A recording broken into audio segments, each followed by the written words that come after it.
গভীর রাত, এক নির্জন কবরস্থান। শোকে কাতর এক মানুষ দাঁড়িয়ে আছে এক কবরের পাশে।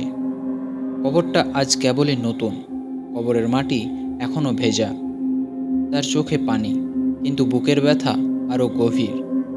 এখানে শুয়ে আছে তার একমাত্র ভাই, যে দিনের পর দিন তাকে নামাজের কথা বলতো, কবরের কথা স্মরণ করাতো আর আখিরাতের ভয় দেখাতো। কিন্তু সে তা কখনোই শুনতো না।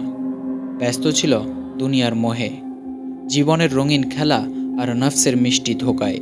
কিন্তু আজ আর ভাইটি নেই। আজ আর কেউ বলবে না, ভাই চলো নামাজ পড়ে নাও। কেউ আর স্মরণ করিয়ে দেবে না অন্ধকার কবরের কথা। এখন তার চোখে কেবল অনুশোচনা, কিন্তু ততক্ষণে অনেক দেরি হয়ে গেছে। একদিন আমাদেরও ডাক আসবে, এবং আমাদের জন্যও কবর প্রস্তুত থাকবে। এই কবরই হবে প্রথম ঘর আখিরাতের পথে। আসুন জীবিত থাকতে ফিরে আসি আল্লাহর দিকে, কারণ অবাধ্য নফস একদিন বাধ্য হবে দাফনে।